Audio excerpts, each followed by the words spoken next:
I believe I can guess your thoughts at this moment. I should imagine not. You are thinking how insupportable it would be to spend many evenings in such tedious company. No, indeed. My mind was more agreeably engaged. I've been meditating on the very great pleasure which a pair of fine eyes in the face of a pretty woman can bestow. And may one dare ask, whose are the eyes that inspired these reflections? Miss Elizabeth Bennet's.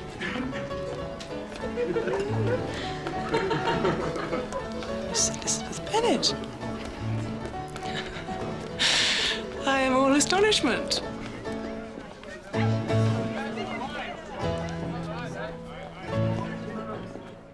I'm afraid, Mr. Darcy, that this escapade may have affected your admiration for her fine eyes. Not at all. They were brightened by the exercise.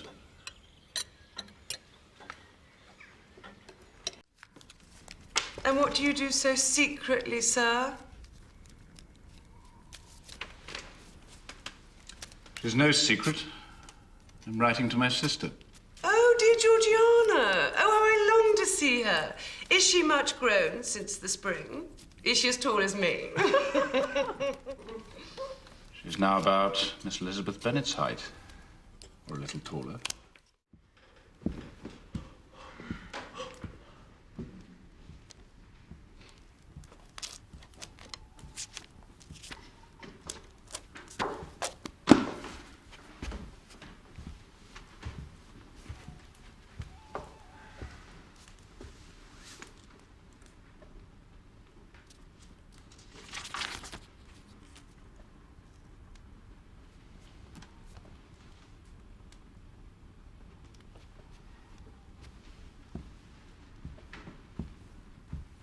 Miss Eliza Bennet, let me persuade you to follow my example and take a turn about the room. It's so refreshing.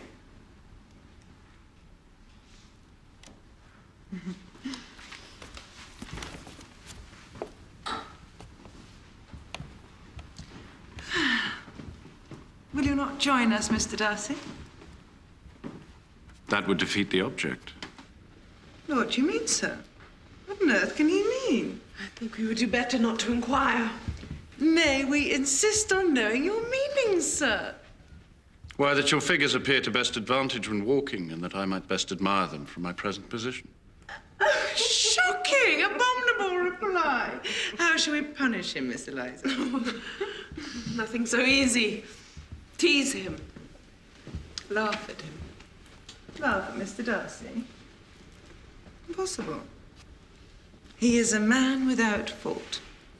Is he indeed? A man without fault. That is not possible for anyone. But it has been my study to avoid those weaknesses which expose a strong understanding to ridicule. Such as vanity, perhaps, and pride. Yes, vanity is a weakness indeed. But pride, where there is a real superiority of mind, pride will always be under good regulation. I have faults enough, Miss Bennet, but I hope they are not of understanding.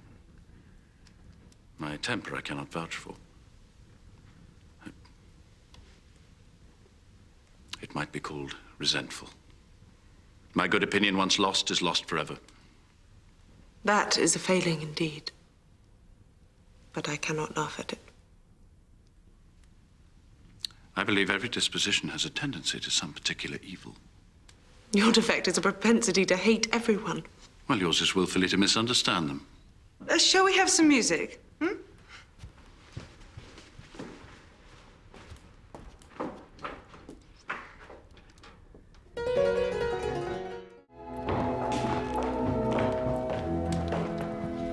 very ill Eliza Bennet looked this evening. I've never in my life seen anyone so much altered as she is since the winter. Quite so, my dear. She's grown so brown and coarse. Louisa and I were agreeing that we should hardly know her. What do you say, Mr. Darcy? I noticed no great difference. He was, I suppose, a little tan. Hardly surprising when one travels in the sun. For my part, I must confess I never saw any beauty in her face. Her features, not at all handsome. Her complexion has no brilliancy. Oh, her teeth are tolerable, I suppose, but nothing out of the common way. And as for her eyes, which I have sometimes heard called fine, I could never perceive anything extraordinary in them. And in her air altogether, there's a self-sufficiency without fashion which I find intolerable. I think... I remember when we first knew her in Hertfordshire. How amazed we all were to find her a reputed beauty. I particularly recall you, Mr. Darcy, one night after they'd been dining at Netherfield, saying, she a beauty? I should as soon call her mother a wit. Oh, but afterwards she seemed to improve on you. I even believe you thought her rather pretty at one time. Yes, I did.